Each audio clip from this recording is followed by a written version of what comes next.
Mapagpalang araw at masaganang araw mga kapanalig ko kay Kristo. Kumusta po kayo? Ang inyong Brother Nico Cruz. Ano po ang dapat nating tatandaan?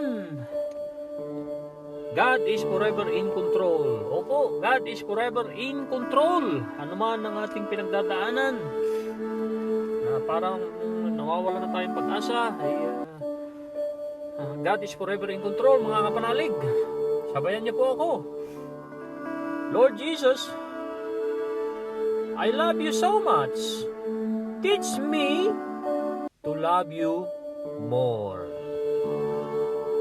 Holy Spirit, I accept your invitation to love your words, to embrace your words, and to walk in total obedience to your words. In Jesus' name, Amen. In total obedience to the words of God. Yan po ay pang-10 core values na ibinigay, pinagkaloob ni Lord Jesus Christ sa atin lahat. Binahagi niya yan sa kanyang 12 disipulo. Pang-10 po na sinulat ni John C. Maxwell sa kanyang Leadership Bible. Pang-10 po ay obedience to God is the only sure foundation of life. Na nag-iisang sigurado na pundasyon ng ating buhay ay pagiging matapat, masunurin sa Diyos. Papuri sa Panginoon at siya ay forever in control. Gratitude is an attitude that hooks us up to our source of supply, and the more grateful you are, the closer you become to your Maker, to the Architect of the universe, to the spiritual core of your being. It is a phenomenal lesson.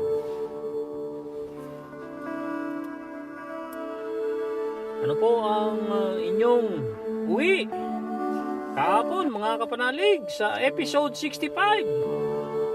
Ang kagalakan ay lumilitaw mula sa mga abo ng kahirapan. Kagalakan kasama ng tagumpay. Tagumpay sa aspeto ng ating buhay. Especially, hangarin natin na magtagumpay tayong makipagrelasyon ng todo-todo sa Panginoong Hesus.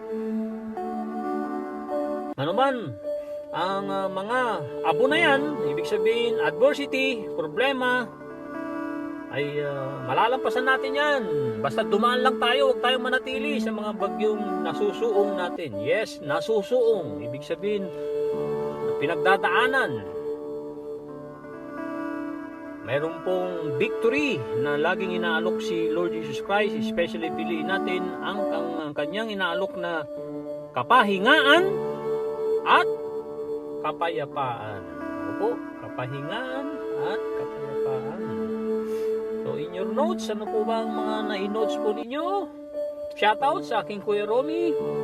At ito pong episode 66 for today, October 15. Ang title, ang aking presensya ay pangako na makapangyarihang proteksyon. Ay si Angelica na po, na aking naasawa ng aking pamangkin kay Kuya Romy. Shoutout sa iyo, Angelica. God is with us. And is how we arrange our mind. Ang ating mga pakiramdam, kung tayo'y nag-aalala, kung tayo'y kinakabahan, tuntungan natin yan. Stepping stone yan. Halos lahat ng mga nagsasabing nagsasalita sa entablado na sila ay great, mayroong angking, magaling magsalita sa mga major events. Ibig sabihin, major events ay malaki ang crowd. Aminado sila rin ay kinakabahan. Sila rin ay kinakabahan. So, tungtungan natin yung kaba na yan at manalig lang tayo. Si Caroso, mayroong isang tenor po yan eh. Tinor po si Caroso. At nabasa ko ang kanyang short story kay Dr. Joseph Murphy sa The Power of Subconscious Mind. Opo, I highly recommend na basahin ninyo, pakinggan ninyo sa YouTube na audio book na napakagandang book. Nire-recommenda yan ni Bob Proctor, The Power of Subconscious Mind. Si Caroso na ipiniture din sa Think and Grow Rich.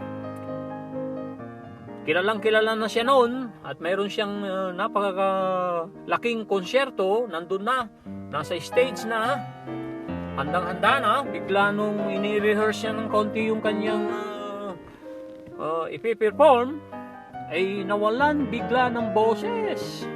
Dahil, sabi niya, kinabahan ako. Ang daming manunood. Ini-expect na magpiperform ako ng great. Kinabahan ako, sabi niya, kaya nawala ang boses ko. Anong ginawa ni Caroso? Pagpatawad dahil bigla kong nalimutan ng first name. Pero bubuklatin natin yan. At sa susunod na mga episode ay sa pahintulot ng Panginoon ay sasabihin ko yan kung anong first name ni Caroso. Kilala yan. Before sila Frank Sinatra ay kilalang kilala yan si Caroso. So diniklara niya sa sarili niya, binulong niya sa sarili niya, kinausap niya sa sarili niya, self-suggestion. Dahil nakabasa rin ito ng Think and Grow Rich, yung self-suggestion. Ano ba ang binubulong mo sa sarili mo? Sabi niya, the big me, yung malaki sa akin, ay gustong kumanta, gustong mag-perform para sa mga tao. Kaya umalis ka dyan, little me, yung maliit na bahagi ko na nagpapakaba sa akin, umalis ka dyan. Gusto kong kumanta para sa mga tao. Nung inulit-ulit niya yun, bago tawagin ang kanyang pangalan, biglang bumalik ang kanyang boses. Wow, self-suggestion. So mahalaga po yan. Self-talk. Ano po ba ang ating sinasabi sa sarili? Kapag kinakabahan tayo, ay mapuno tayo ng courage, ng tapang para gumawa ng mabuti. Kasi minsan matapang tayong gumawa ng kasamaan Pero dapat ang katapangan ay ginagamit para itanim ang salita ng Diyos, maglingkod sa Diyos, manatili sa Diyos, tanggapin ang mga biyaya ng Diyos, at to reproduce for God. So maging preparado. Ang unang salita ni Lord Jesus Christ sa episode 65 na ikaw ay magdusa para sa akin at sa ngalan ko. Ang lahat ng mga pagdurusa na yan ay napakalaki ang halaga, meaning sa aking kaharian. Ang mga sakit at mga problema ay mga napakalaking oportunidad yan para ipakita mo ang iyong pagtitiwala sa akin. At binabalikat mo ang mga pangyayari sa buhay mo na yan bravely. Sabi, bravely, maging tapang mo yan. At yan pa ang dahilan na pinasasalamatan mo ko, anak, ng mga yan. Mga yan, thanking for them. Yung for them ay yung mga problema mo, mga situation ng buhay mo na parang hindi ka na tinatantanan ng bagyo sa buhay mo. Pag mayroon tayong magandang karakter, matatag na karakter, may magandang attitude, ay lahat ng pagsubok ay malalagpasan. Kasi hindi tayo pasusuungin ng ating Panginoong Hesus sa mga bagyo na pinagdadaanan natin, na hinahayaan niyang daanan natin. Lalo na pag sinasama natin siya, hindi tayo pababayaan. I am with you to the end of the age. Yan po ang isa sa ibabahaging salita ng Diyos sa episode 66. Magwawagi po tayo. Yes, magwawagi po tayo kasi napagwagian na ni Lord Jesus Christ ang laban. So saan ka pa? Saan ka pang coach? Saan ka pang coach kakampi? Ay di doon na sa coach na mahal tayo, pinapatawad tayo, ipinapanalangin tayo sa Ama, bubuksan niya ang langit para sa atin, kasama si San Pedro. Dahil maraming nagsasabi, ang susi ng langit ay pinahawak kay San Pedro. So, bubuksan yan kung tayo masunurin sa Diyos. Hindi po natin maililihim ang nilalaman ng ating puso at ang ating isip. Alam na alam ng Diyos yan. Pwede tayo magkunwari sa mga ibang tao, pero hindi tayo pwedeng magkunwari sa Diyos. Kaya tayo magpakatatag. Suungin natin ang mga bagyo. Sayawan natin parang mga kawayan. At this too shall pass. Yang this too shall pass ay saan galing na words yan? Saliksikin po natin sa Google. Wala po sa Bible yan, pero napakagandang salita yan, na anuman ang bagyong sinusuong mo, nasuong mo, nasa ospital ka, natanggal ka sa trabaho, nakipagkalas ang iyong nobyo, nobya, nakipag-iwalay ang asawa mo, nakipag-iwalay ang business partner mo. Kala mo wala nang katapusang problema rito, problema doon. Lahat ng problema may solusyon, ay lilipas yan. This too shall pass. Yan ay galing kay King Solomon. Nung minsan, dahil walang gera sa kanyang panahon, kasi nga the wisest man live on earth, binigyan siya ng durong at wala nang kasing durong niya, ay tinanong siya ng mga tanyag na tao, ano ang may papayo mo sa amin na makakatulong ngayon, itong panahon natin, at makakatulong pa sa mga darating na panahon? King Solomon, anong salita yan na few words? Sabi ni King Solomon na walang gatol, sabi niya, this too shall pass. Nung nasa Kawasaki ako, shoutout sa aking pari Ramir Rivera, sabi niya, dalhin na magaan, lilipas na magaan. Dalhin mabigat ang mga problema mo, lilipas ding mabigat. Apektado lahat ang aspeto ng buhay mo, trabaho, relasyon. So, lahat ay lilipas. Kaya napakadulong din ng ating pare Ramir at graduate ito ng psychology. Alam nyo naman po ang psychology ay mahirap na sa subject yan, mahirap na course yan, pero tapos dyan si pare Ramir, kaya napakaganda yan. At dala-dala ko hanggang ngayon pagka meron akong sitwasyon ay dalhin na magaan dahil lilipas na magaan. Kung dinala mong mabigat, lilipas din yan, pero mabigat. Maraming mga naapektuhan. At pag dinala mong mabigat, sinolo mo ang laban. Initsapuera mo ang ating Panginoong Hesus. Gusto niya lagi tayong sakluluhan, dahil sabi niya, my yoke is easy and my burden is light. Come to me and I will give you rest. Ang mga bagay na nagagawa mo ay parang ripple effect. Alam na po ba natin ng ripple effect? Sinira natin kahapon. It is an effects gradually spread, causing several other events to happen one after the other. Like bumato ka ng ibinato mo ang bato sa ilog, sa dagat, ay meron po ripple effect yan. So pagka umatake ang mga paghihirap, mga pasakit, tandaan mo lang na ako ang kataas-taasan, sabi ni Lord Jesus Christ sa atin lahat, na pwede kong palitan ang bad into good, ang problema na may solusyon, ang kabiguan na papuntang victory. Huwag mong itago, huwag mong takbuhan ang mga pasakit mo, anak, ang mga problema mo. Yes, huwag nating tatakbuhan, tatalikuran ang mga problema. Instead, tanggapin mo ang mga pasakit na yan, mga pahirap na yan, sa ngalan ko, na iniaalay mo sa akin para sa aking mga purposes. Yang mga suffering ay nagbibigay ng kapalit na pagiging malapit natin kay Lord Jesus Christ. Yan ay parang puwersa na magpapalapit sa ating Panginoon kasi talagang kailangan natin ng isang Panginoon at tagapagligtas na si Lord Jesus Christ. Kaya ang kagalakan ay uusbong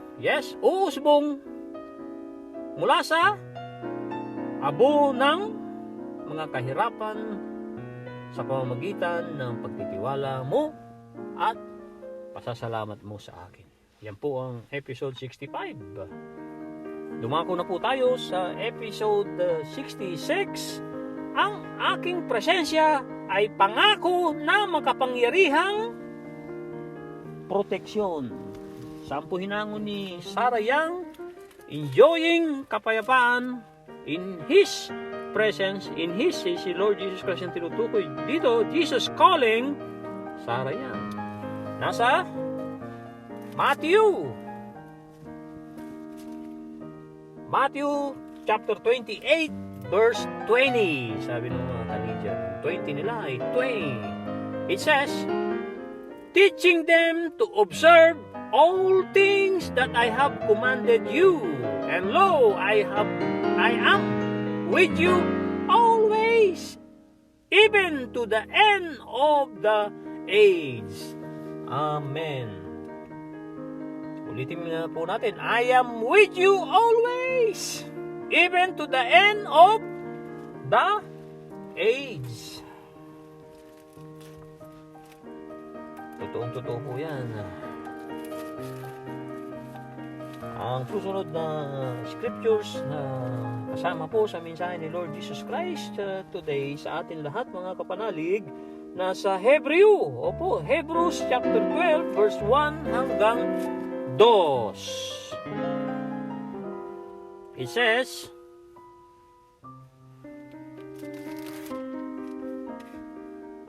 therefore, sa makatwid, ibig sabihin po ng therefore, we also, since we are surrounded by so great a cloud of witnesses, let us lay aside every timbang, and the sin, kasalanan, which so easily ensnare, silo, ensnare us, magpalito, parang ibig sabihin yan, magpalito sa atin, ensnares us, and let us run with endurance the race that is set before us. Yan po ang verse 1. Ito po ang kadugtong verse 2 sa Hebreo 12. Looking unto Jesus, the author and finisher of our faith, who for the joy that was set before him endured the cross, despising the shame, and sat down at the right hand of the throne of God. Amen. Malinaw po yan. Sabi ng desiderata sa halin ni Benilda S. Santos, magpakatotoo sa sarili. Ang desiderata, ano po? Mga kapanalig, desire of things. Isa yung napakagandang poem. Sinulat ni Max Ehrmann sa kanyang anak na babae noong 1927. Kaya 97 years old na po yan. Sinali niyan sa lahat halos ng lingwahe sa buong mundo. Ito na po ang mensahe ni Lord Jesus Christ na sinulat ni Sarah Young. Si Sarah Young ay tanyag na tanyag, very famous sa mga kababaihan.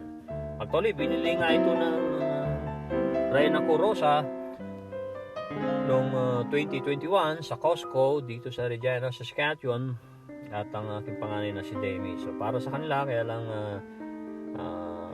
siguro nabigyan sila ng idea ni Lord Jesus Christ. Sa grasya ni Lord Jesus Christ ay bigla sila nagkaroon ng idea na bilhin din nila para sa akin.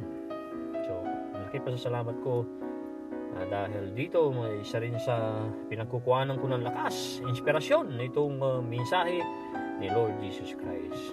Mula Mayo 2021 until today ay binabasa ko araw-araw. Just to inspire you po, hindi po pinagyayabang. Ito na po ang mensahe ni Lord Jesus Christ, episode 66. Try to stay conscious of me as you go step by step through this day. My presence with you is both a promise and a protection. After my resurrection, I assured my followers, surely I am with you always. That promise was for all of my followers without exception. The promise of my presence is a powerful protection. As you journey through your life, there are numerous pitfalls, mga patibong. Along the way, there are numerous pitfalls along the way. Many voices, clamor. Hiyawan ang Tagalog po niyan. Clamor for your attention. Enticing, umaakit sa iyo. Ang enticing ay umaakit, naakit, nakakaakit. To go their way. A few steps away from your true landas, path. Landas po are pets of self-pity and despair. Plateaus of pride. Ano po ang plateaus of pride? Ay kataas-tasang kalooban. Patag na kataasan na kalooban ng sarili.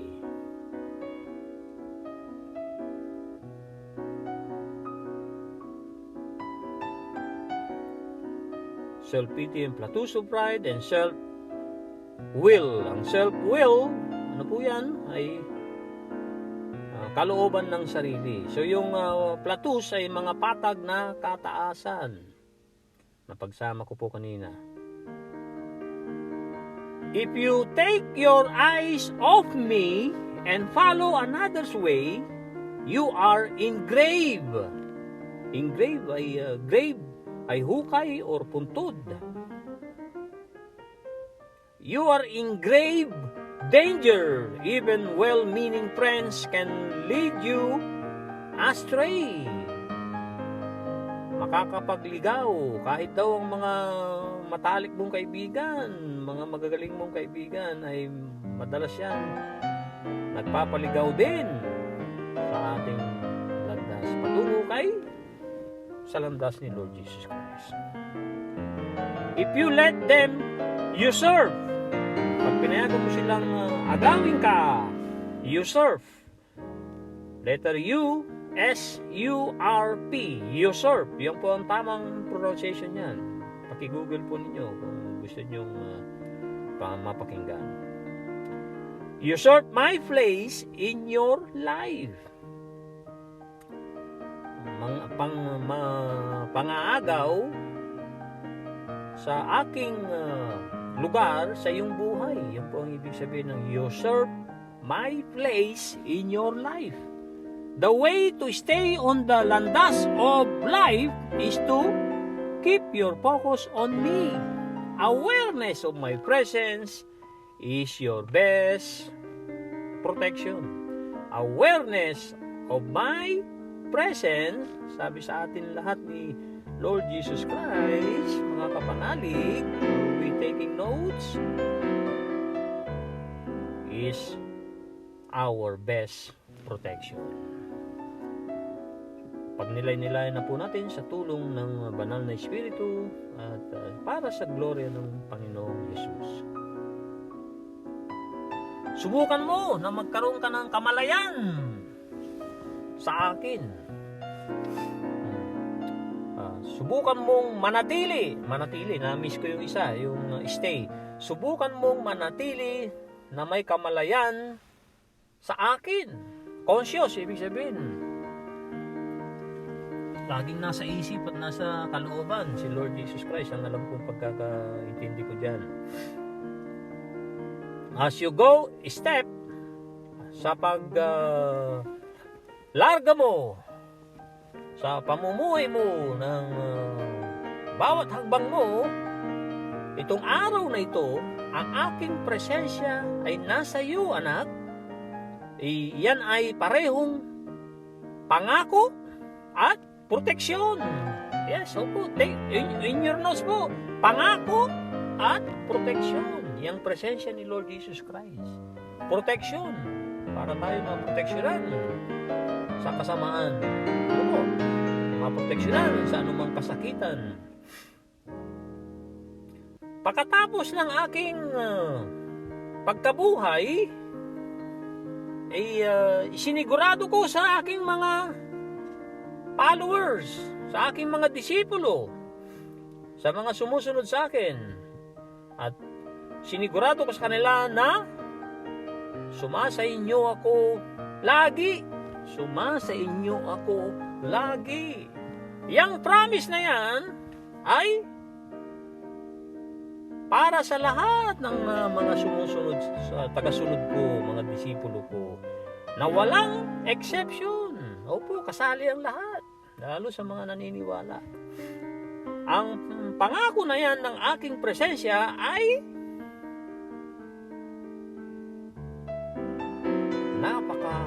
makapangyarihang proteksyon. Sa paglalakbay mo ng iyong buhay, anak, marami ang mga bilang ng mga bitag sa iyong mga dinadaanan. Opo, mga bitag ng iyong dinadaanan. Mga maraming boses na humihiyaw, sumisigaw, humihingi ng iyong atensyon. Enticing. Ano po ang enticing uli? Umaakit sa'yo para sila ay sundin mo. Sundin mo ang kanilang mga sumunod sa kanilang paglalakbay. Ibig sabihin, you are following them. Them ay yung mga kaibigan mo na yan. Yang bawat hakbang mo na yan, or mga hakbang, o konting hakbang pala, a few steps, ibig sabihin ay mga konting hakbang mo ay nagpapalayo sa aking landas. At yan ay mga bitag, patibong, lalo na ng maawa ka sa sarili mo. Kaya pag sumunod daw tayo sa mga kaibigang humihiyaw, sumisigaw ng ating atensyon na sila daw ay sundan, suportahan, na alam nating hindi kinalulugdan ng Diyos, ay yan ay bitag, akit, nangaakit. At inahantungan yan ay maawa ka sa sarili mo at tatawag ka ng self-pity party. At yan ay magbibigay ng pagiging disparado mo at mga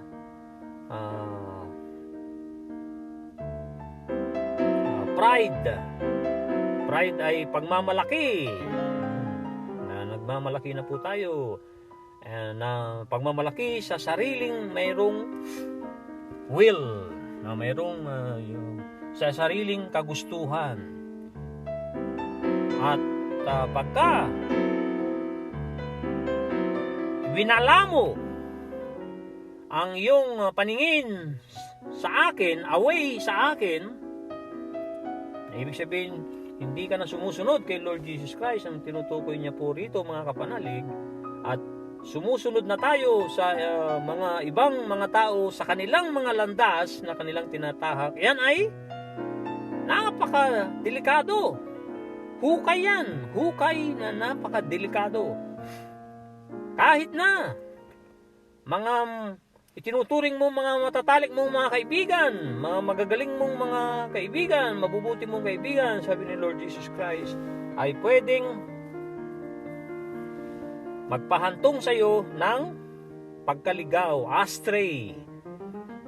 Kung sila ay papayagan mong agawin ka sa akin, kapalit, in my place. Ang pinaka-the best na daanan ay manatili ka sa landas ko, anak, na binabaybay mo sa buhay mo, na nananatili kang nasa akin, nasa presensya ko, at may kamalayan na ang aking presensya ay iyong pinaka the best na proteksyon. Yan po ang episode 66, mga kapanalig.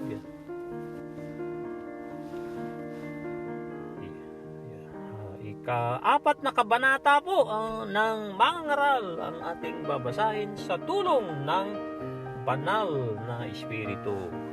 Po, sa tulong ng banal na Espiritu. Hatiin po natin kasi nasa 16 mga bersikulo po nitong mangaral na ika-4 na kabanata. Ito po ang verse 1, sa tulong ng banal na Espiritu. Iginala ko ang aking paningin sa buong daigdig at nakita ko ang kawalan ng katarungan. Ang mga inaapi ay lumuluha ngunit walang tumutulong sa kanila, sapagkat makapangyarihan ang sumisiil sa kanila. Sumisiil ay umaapi sa kanila. Dahil dito, naisip kong mas mapalad ang mga patay kaysa sa mga buhay. Ngunit, higit na mapalad ang mga hindi na isinilang, sapagkat hindi na nila nakita ang kasamaan sa mundong ito. Nakita ko rin ang tao'y nagpapagod upang mahigitan ang kanyang kapwa. Ngunit, ito man ay walang kabuluhan, tulad lang ng paghahabol sa hangin. Mananalo po ba tayo? Habulin natin ang hangin? Napakatalino ni King Solomon. Praise God. Ito na po ang verse 5. Sinasabi nilang mangmang lamang ang maghahalugip-kip ng kamay at magpapakamatay sa gutom. Ngunit, mas mabuti pa ang isang dakot na may katahimikan kaysa 2 dakot ng pagpapapagod at paghahabol sa hangin. Mayroon pang ibang mga bagay sa mundong ito na nakita kong walang kabuluhan. Ang isang taong nag-iisa sa buhay, walang kaibigan ni kamag-anak, ngunit walang tigil sa pagtatrabaho. Wala siyang kasiyahan, ni hindi niya tinatanong sa sarili kung kanino maiuwi ang kanyang pinagpaguran. Ito man ay walang kabuluhan. Isang miserableng pamumuhay. Ang dalawa ay mabuti kaysa isa. Mas marami ang bunga ng anumang gagawin nila. Kapag nabuwal ang isa, may tatayo siya ng kanyang kasama. Kawawa naman ang nag-iisa sapagkat walang tutulong sa kanya kapag siya ay nabuwal. Kung malamig ang panahon, maaari siyang magtabi sa higaan upang parehong mainitan. Ngunit, saan siya kukuha ng init kung nag-iisa siya? Ngunit, saan siya kukuha ng init kung nag-iisa siya? Kung nag-iisa siya? Kung ang nag-iisa'y maaring magtagumpay laban sa isa, lalo na ang dalawa. Ang lubid na may 3 pilipit na hibla ay hindi agad malalagot. Last verse for today, verse 13. Tutuloy po natin ng verse 14 sa ika-4 na kabanata ng mangaral kung pahihintulutan tayo ng Panginoon at sa kanyang grasya. Ito po ang verse 13. Ang isang batang mahirap ngunit matalino ay mabuting di hamak kaysa sa isang matandang haring mangmang na ayaw ng tumanggap ng payo. Na ayaw ng tumanggap ng payo. Bago ko i-share yung sa Genesis lessons, ay allow me na basahin ko ang quote na shinare ni kapatid Cecil. Ito po, nasa Jeremiah chapter 29 verse 12. It says, "You shall call me, and you shall go and pray to me, and I will listen to you." And I will listen to you. Hindi lang si Jeremiah ang kinakausap dito, tayong lahat. Kung tayo itatawag sa Kanya, at tayo mananalangin sa Kanya, na may kasamang humility, may kasamang tunay na pananalig, at may kasamang aksyon, positive actions, ay maniniwala ang Panginoon. Yan po ang mensahe ng Jeremiah 29 verse 12. Ang quote po for today na naibahagi sa Happy to Serve group chat sa Facebook ay ito po, napakaganda, ma-inspire po tayo. Ano ang sabi ng lola na 92 anyos na bulag? Opo, bulag. Nabulag sa katandaan. Yes, nabulag sa katandaan, pero siya ang nagpapatakbo sa kabulagan niya. Hindi niya hinayaan patakbuhin siya ng kabulagan na ibinahagi ko sa inyo. Ibinabahagi ko sa inyo. So madalas kong banggitin po yan. Ano yung sabi ng lola na yan, na 92 years old? Ma-inspire po tayo, mga kapatid. It's how we arrange our own mind. Kung paano natin gamitin ang ating sariling isip.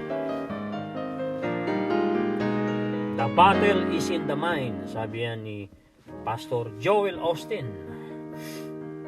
Yeah. The battle is in our mind.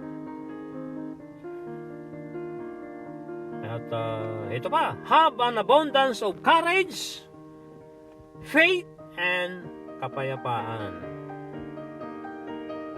Sabi ni Napoleon Hill, before you can control the conditions of your life, you must control your own mind. Conditions, yan po ay nagpapahiwatig ng problema or mga hard situations na parang wala nang solusyon ng problema mo, na parang wala nang katapusang mga problema na yan, bagyo sa iyong buhay, mga conditions yan, resulta ng iyong buhay conditions. Ito pa, galing naman kay Andrew Carnegie. Every adversity ay kahirapan sa Tagalog, carries with it the seed of equivalent or greater benefit. Nagdadala, carries, ng parehong equivalent ng benefit or mas higit pa na benepisyo. Itong mga quotation ni Jim Rohn. Don't wish it were easier, wish you were better. Huwag mong hilingin na maging easy ang buhay mo, na walang dumating na bagyo sa buhay mo. Ang i-wish mo ay ikaw ay maging matatag. Don't pray less problems, pray for strength. Huwag ka daw manalangin ng konting problema.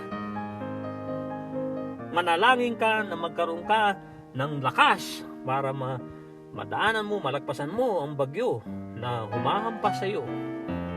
Ito pa, Jim Rohn. It's not what you're getting, like your paycheck. Kung ikaw nagtatrabaho, sumisweldo ka, hindi yan. Hindi po yan ang mahalaga, mga kapanalig. Oo, gagawa ko to, ililipas ko ang 8 oras pagtatrabaho, pinipetek ko. Pag walang amo, ay para akong daga. Pag walang pusa, gumagala ang daga. Ay hindi po yan. Ano po ang mas mahalaga? It is how you are becoming. Yung pagiging pagkatatag mo, pagkamasunurin mo, pananatili mo sa Diyos, pagkilala mo sa Diyos, yan ang mas mahalaga. Pagtatrabaho mo ng todo-dodo, mayroong extra mile, tulad ng scope of work, sa cleaning, wiping, dusting, vacuuming, mopping, sanitizing, cleaning the washroom. Pag tingala mo, maalikabok na pala ang exhaust fans sa washroom. Super alikabok na. Ay hindi nakalagay sa scope of work, hindi mo lilinisin. Eh sino maglilinis niyan? Tayo nandyan. Yung deep tray, yung tray po sa water dispenser, nagkakaroon ng lagib-lagib po yan. Wala rin sa scope of work yan. Sino po ang gagawa niyan? Mas magandang mayroong extra mile, sasaya ka, uunlad ka, at mahihirapan pag ginawa mo yan. Sabi ni Ralph Waldo Emerson na naintindihan mo ang law of compensation, papahirapan mo ang amo mong tanggalin ka kung ikaw ay masunurin, kung ikaw ay matapat, ikaw ay super sipag, ginagawa mo ang extra miles, pumapasok ng maaga, umuwi ng late, kung kinakailangan, nagbo-volunteer. Pag tinanong ng amo, sino ang gustong mag-overtime ngayon? Sino ang gustong gumawa nito? At tinataas mo lagi ang kamay, hindi para magpasiklab lamang sa amo mo, kundi para pasayahin ang Panginoon mong si Jesus. Magtatagumpay ka, kapatid. Ito pa, Jim Rohn. When you work harder in your job, you will make a living.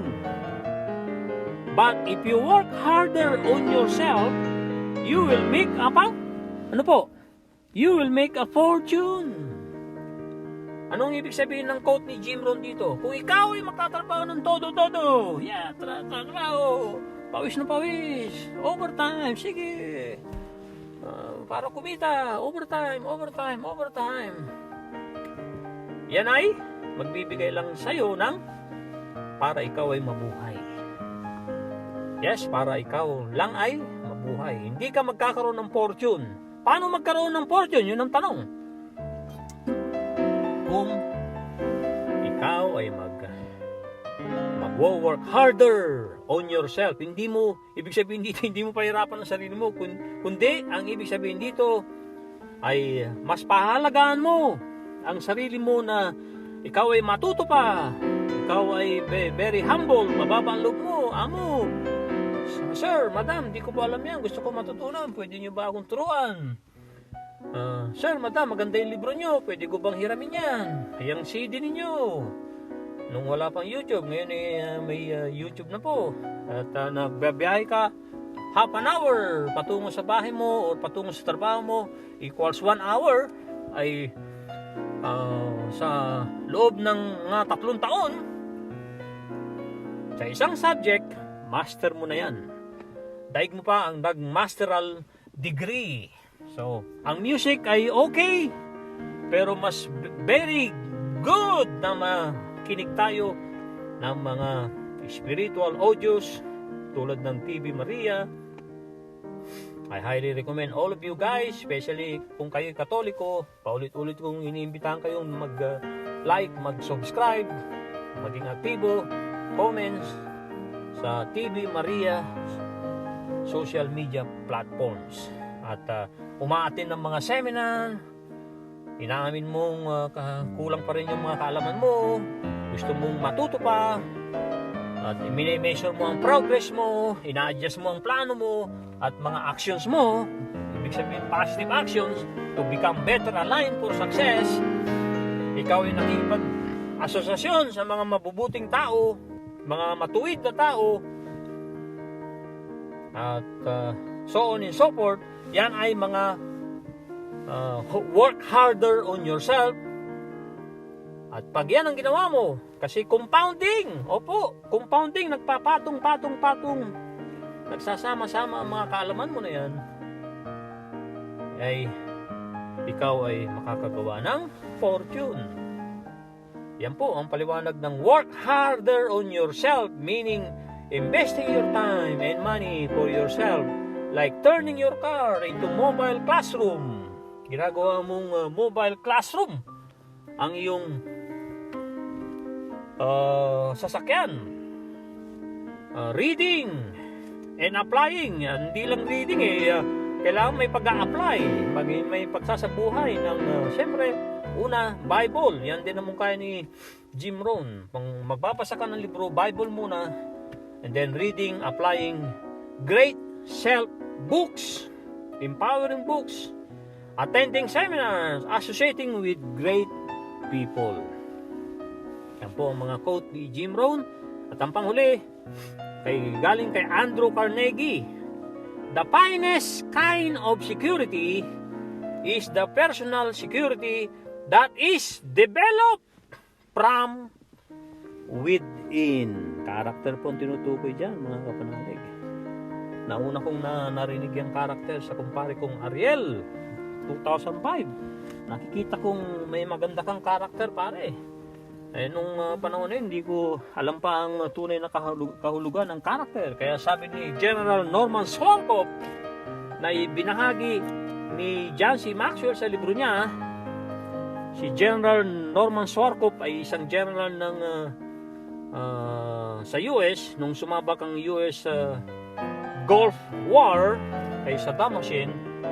Sabi niya, kung may dalawa ka, integridad at karakter, at mabibitawan mo ang isa doon, bitawan mo ang integrity, panatilihin mo ang karakter. Mas mahalaga ang karakter, pagkatao.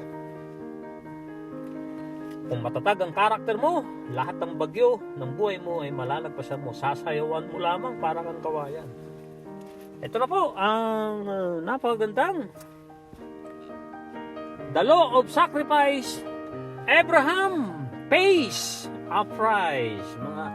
Nagbayad ng presyo si Abraham. The Law of Sacrifice, Genesis chapter 22 verse 1 hanggang 18. Ito na po. Did you know that God provides tests as measures of progress and proving grounds for every person He calls to lead? Genesis 22 begins with the divine test. Examine. Divine na examine. God calls Abraham to climb Mount Moriah and sacrifice his beloved son. Sinong son? Si Isaac. If Abraham would resolve to give up Isaac, God knew he would be willing to do anything as past tense of him, and therefore, sa makatuwid, would be a perfect candidate to become the father of the Hebrew people. Leadership tests differ. Pagkakaiba from one another, but all have a few things in common. Ito po yung 5. Leaders, ang number 1 po, leaders get tested at each stage of growth.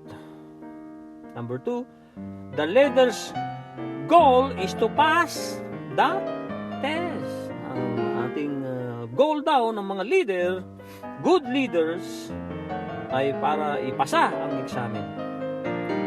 Number 3, testing always precedes promotion. Pagkatapos ng problema, pagkatapos ma-solve ang problema, mayroong oportunidad, mayroong benepisyo.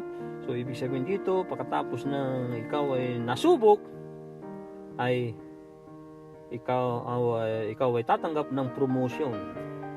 Pag nasubukan ka ng amo mo na ikaw ay masunurin, tapat, at magaling, pero mababa pa rin ang loob mo, maganda ang attitude mo, because your attitude, not your aptitude, aptitude ay abilidad, will determine your altitude. Yan po ang motivation ni Zig Ziglar. Number 4, self-promotion. Opo, self-promotion or promotion by others can never replace divine promotion.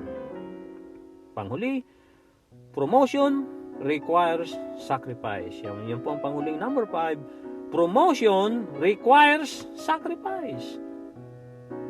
While Abraham's trial foreshadowed what God intended to do with His only begotten Son through sons, mga buhangin of years later, it is also provided a leadership test. Yan po ang kabuuan ng ating episode 66. Maraming salamat po sa inyo lahat. I-motivate natin ang ating sarili, maging inspirado, at laging tatandaan ng napakagandang quote ni Dr. Matthew Walker, isang sleep scientist: regularity is a king. God is forever in control. Maraming salamat sa inyong lahat. God bless. Papuri sa Panginoon. Bye-bye now.